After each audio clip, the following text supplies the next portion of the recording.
Hi everyone, it's Jessica. Welcome back to my channel. Today I'm going to show you my new turquoise fabric that came for the Wonderland quilt. It just came in the mail, so we're going to open that up together. And then I'm going to cut it out and get a turquoise block made. I'm also going to talk to you a little bit about how I pick my fabrics out when I shop online. So let's get started. The replacement turquoise and teal fabrics that I ordered came, so I wanted to show you what they look like. This is the print that I was looking for, and I did buy more of it than I needed for this quilt because I wanted to put some back into my stash. And then I did a little search on the shop's website, and this is from the Quilters Crossing on Etsy. I've shopped from them before, and everything is always fantastic. So I got, let's see, just 3/4 yards. I searched teal, and then I looked, and I searched turquoise, and then I looked, and these three were what caught my eye. So this one kind of has a textured look in the background with multi-size, lighter dot that could be interpreted as snowfall. Then this houndstooth and this floral print. Now, shopping online for fabric is hard. I typically only shop online for fabric. I don't have any quilt shops by me, so this is what I resorted to. And I've gotten pretty good at it over the years. After you do it a bunch of times, you kind of get used to it. And what I find myself doing if I don't know what a fabric looks like, I didn't do it here because it wasn't like of utmost importance to me, but I often find myself going to whatever the manufacturer is, going to their website and finding their sometimes they're called storyboards or types of files like that where they show the entire collection. And the manufacturers are really good at getting the fabric pictured correctly.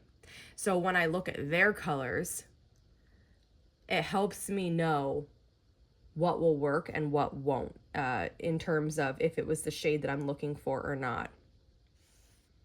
And I'll go over that to show you how I do it. Now, I showed this before specifically for Riley Blake, so today I hopped onto Moda's website, which is modafabrics.com. And if you just scroll down to the bottom of the website, they're going to have some kind of section that looks like this. Here it's called Fabric Downloads. When you click on the Fabric Downloads, it's going to have all of the collections that they have, all of them. You can search by name, you can search by designer, they even have a style filter.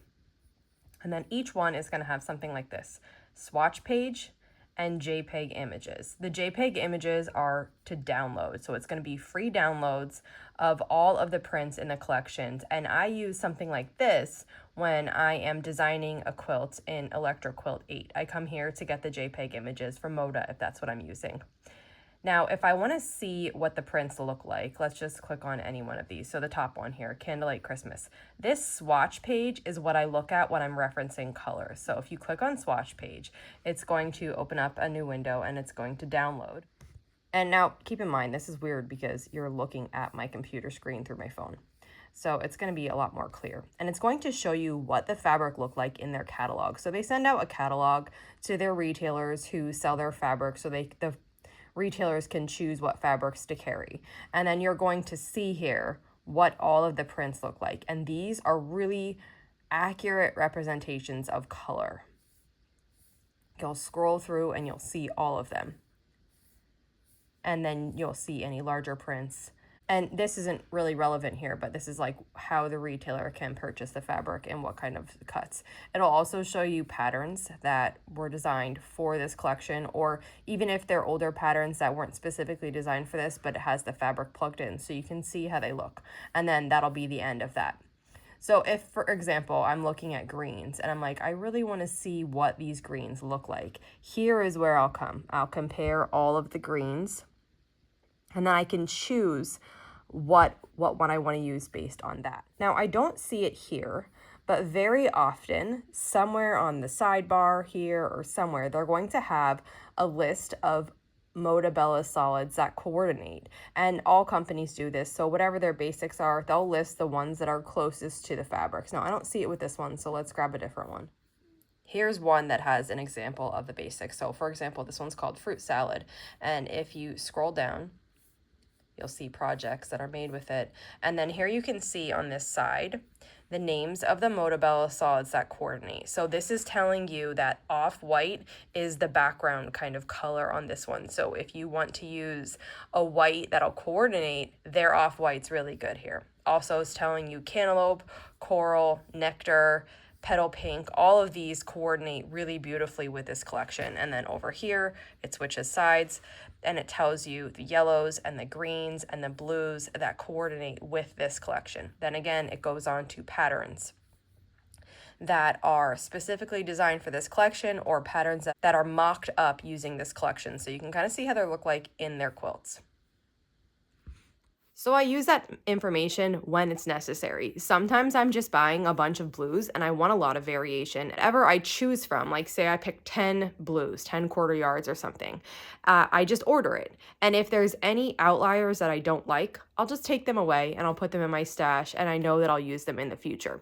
But if you don't like to work that way, if you like to only buy fabric for a project and you're picking it out online and you want to make sure in the best way that you can, I mean, there's always going to be error in this, but in the best way that you can reference these storyboards or swatch pages so that you can get a better idea of what the colors look like. A lot of times sellers on Etsy use the JPEGs that are given to them by the fabric companies.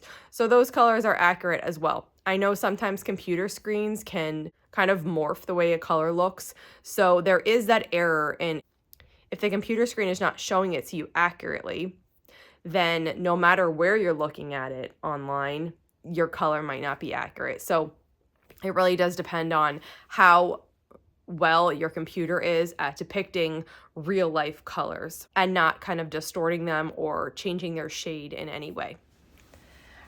I went ahead and I cut all of the turquoise fabrics and I started sewing. I have enough here for one block, so I just want to show you how some of these look before I assemble them. This ended up being really cute. Some of them have these little sayings. It's Christmas song names, so I like that I included that one. And do you remember this one? I said that I was going to cut out the flowers and only use the background. Well, I didn't, and I actually love it. So sometimes your initial opinion, I go back on it. I find myself going back on it, but all of these look so cute. I'm using the same whites and creams that I'm using across all of the blocks, all 16 blocks for the quilt. And I'm mixing creams and whites without any thought. And I find when I don't think about it, they're distributed pretty evenly. So I don't even let it cross my mind. I grab whatever is next in my stack and go with that. And I find that it always works. So here are my 16. This is for one block, and I'm going to start assembling now. And here's a block that I just finished putting together, so it's pretty puffy. It's not pressed yet, but I think it's beautiful. I love the variations in the colors here, and that's why when I'm making a quilt in general, I try to use different shades of the same color because I think it gives a really nice depth to the block or to the whole quilt. Even when here I'm just using teals and turquoise, there's a lot of variation. And the same thing with the aqua. Let me pull one of the aquas out so you can see it.